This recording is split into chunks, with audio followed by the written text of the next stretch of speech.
Hey everybody, it's Pete. Good morning. Welcome to a new episode of today's Best Stock Picks. It's Monday morning, February 8th, 2021. Thank you so much for joining me today. Today we're going to talk about how the market, the SPY ETF specifically, kissed new all-time highs last week. Friday was actually a pretty decent day to trade. The morning especially, once you had your game plan in the morning, especially if you're day trading, it was a relatively easier morning to spot great ideas. It was really just a question of waiting for the right time. And it was mostly breakout trades, especially on the day trading end. We have big news about Apple today and why it's been off of our list recently and why it's going to continue to stay off of my list and what we would need to see in order to start game planning it as well. So we have some stocks that are breaking out today, some stocks that are pulling back, but either way, I'm sure we're going to find something that's good for you to trade as of right now, both for a swing trade and a day trade.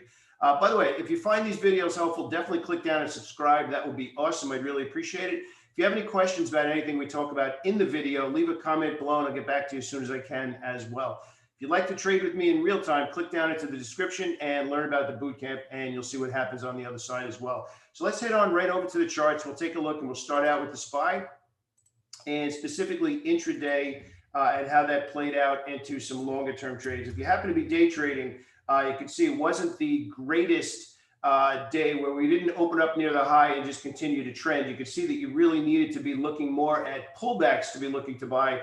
And that was kind of the theme during the day as well on Friday, if you happen to be day trading. As far as a new swing trading position, we are a little bit extended if you happen to be trading E-mini futures or the SPY. So we'd really be dialing it back just a little bit on a new swing trading opportunity here specifically in the SPY. The only thing that might change that if a stimulus package gets announced and we get that really good 3 to 5 day run into that. The other side of that equation is, are we heading into sell the news if the stimulus package comes out? I'm going to say no, because we actually have not had these really big, large energy type candlesticks closing on the high. They aren't really well bid closing on the high with multiple days in a row. We kind of got a push, a pause, a push, and then a pause again, even though we made new all-time highs and we finished in at what we call indecision into a melted candlestick. So I don't think it's sell the news. I think the news, when that and if that comes out, we're going to get a nice burst. Apple's an interesting one. They actually had the news that just came out that they're no longer going to be having the talks with Kia. Who knows if it's a negotiating play? It doesn't make a difference. All I can tell you is we keep discussing Apple on a day-by-day basis. And if you look at it running into earnings, this actually was a classic sell the news. The iPhone news was great, but since then we've seen a lot of selling. We've been closing in bearish energy candlesticks or trading into melted candlesticks where there's no clarity.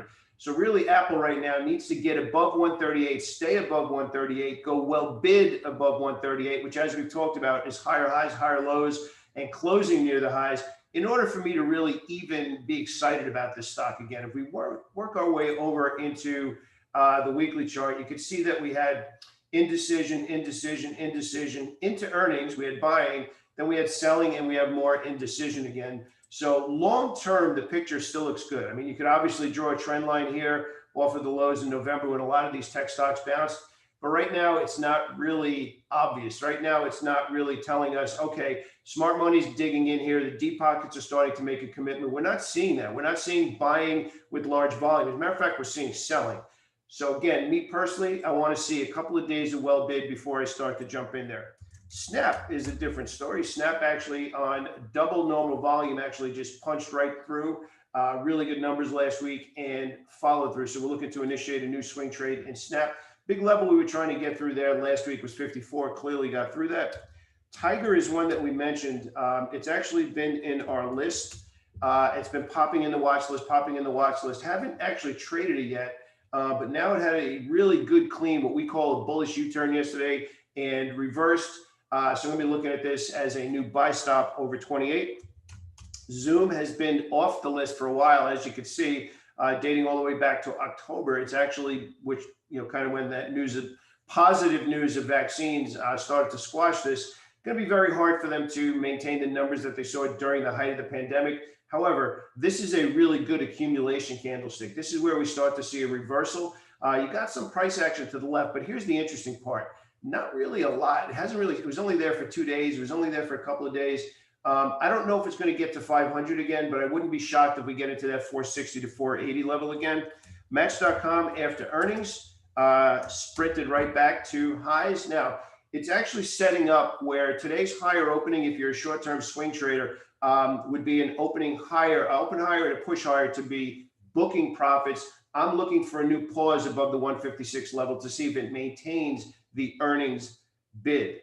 Toll Brothers, we've been talking about a lot of these stocks lately. 53 was the level that we were watching. They spiked up, paused. We said we needed that pause to manage risk after this run and where this resistance, and it did that perfectly. So now it's above 53, looking for a new entry. And you know, the recent move of $9 or $10 was actually pretty big for this stock. I'd probably be looking at 8 on the high side on a new swing trade.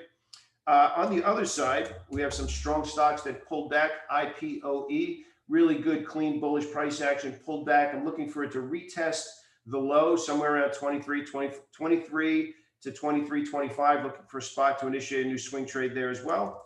JMIA has been a popular stock in the boot camp this year, and you can see why. When it does rally, it rallies really hard. Spiked up through, stayed above 60, held that bid, paused for 4 days. Now we're looking for a new swing trade there. And BILI, actually a nice pullback here too. I was actually preferring on this trade today to see a little bit of a pullback so I could bid that 135 level again. Looks like we're going to open up higher. So again, waiting for the stock to go well bid, looking for a new entry there today too. So getting a lot of questions. We obviously started out about Apple and Kia today. Some questions about NEO and XPEV, which a lot of people have been trading actively in the last 6 months. They're still not in play for me right now. I have an alert, not a buy stop, set in NEO at $60. So we're still at 57 and change. Until we get above that 60, to me, it's hands off. And that's really what professional trading is. Professional trading is you get your price or you stay away. It's when you start to chase it and you're getting involved too late. That's usually where you're like, I know exactly what I'm doing, but I can't make any money. And it's really a timing issue if you understand order flow and if you understand the tape as well. So some solid ideas out there today. Just be a little bit conscious of the new highs that we made in the market. If we open higher and start to trade lower again, then you got to go a little bit deeper for this week's tradings, where you're going to be more focused on industry group specific stuff if we get a little bit of profit taking in the spot. But as of right now, the futures are up, so we seem to be okay on the long side. If you have any questions about this, definitely leave a comment below the video. That would be awesome. And especially if you find these videos helpful, click down and subscribe. That would mean the world to me as well. So have a great day, everybody. Let's have a profitable week. Oh, and next week, we have a 3-day weekend coming up because the following Monday, a week from today, is President's Day. So factor that into your week as well. Have a great day, everyone.